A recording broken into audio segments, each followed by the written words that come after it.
Bienvenue sur la chaîne de Bec Thérapie, la chaîne du bien-être grâce à une bonne alimentation. Nous avons parlé des impacts d'un bon niveau d'apport en vitamine D sur notre organisme, mais il y a 7 choses importantes à savoir sur cette vitamine. Sans plus tarder, la première chose. Vous avez la peau foncée ? Sachez que les personnes à la peau noire ont plus de risques de présenter une carence en vitamine D.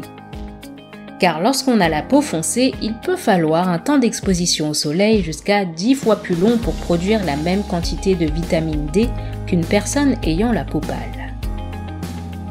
Deuxième chose, si vous avez 50 ans ou plus, rappelez-vous que votre organisme est moins performant sur certaines réactions physiologiques. Au niveau de la peau, on ne fabrique plus autant de vitamine D en réaction à l'exposition au soleil.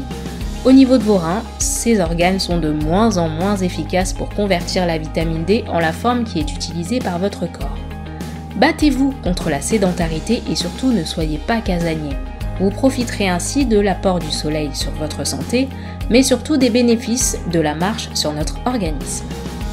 Troisième point, si vous vous sentez déprimé, posez-vous la question de savoir si ce n'est pas lié à une carence, soit la carence en vitamine D. Une carence en vitamine D peut également expliquer un trouble de l'humeur.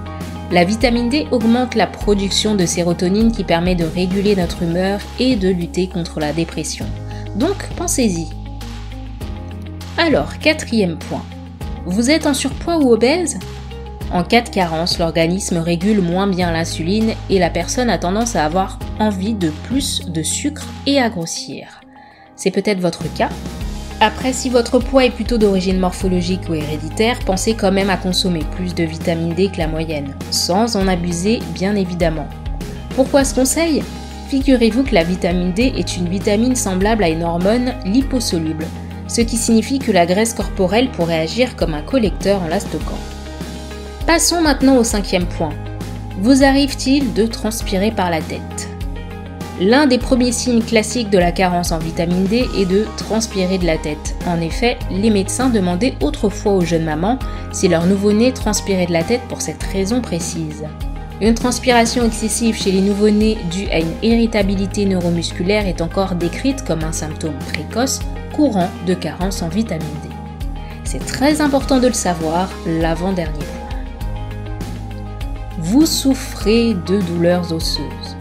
De nombreuses personnes qui consultent leur médecin pour des douleurs et des courbatures, en particulier associées à de la fatigue, sont parfois diagnostiquées de façon erronée comme souffrant de fibromyalgie ou du syndrome de fatigue chronique.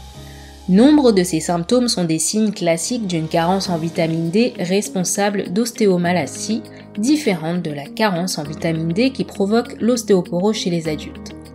Le résultat de la carence en vitamine D est que le calcium n'est pas introduit dans la matrice extracellulaire du squelette. Les conséquences sont des douleurs osseuses lancinantes. Et enfin, le point 7, à savoir, vous souffrez de troubles intestinaux. Souvenez-vous, la vitamine D est une vitamine liposoluble, ce qui signifie que si vous avez un trouble gastro-intestinal qui affecte votre capacité à absorber les graisses, vous risquez de souffrir également d'une mauvaise absorption des vitamines liposolubles comme la vitamine D. Cela inclut des maladies comme la maladie de Crohn, la maladie cœliaque ou la sensibilité non cœliaque au gluten, et les maladies inflammatoires de l'intestin. Et voilà, c'est tout pour aujourd'hui. Savez-vous d'autres points que l'on aurait pu citer ? Mettez-le en commentaire pour en faire bénéficier à toute la communauté.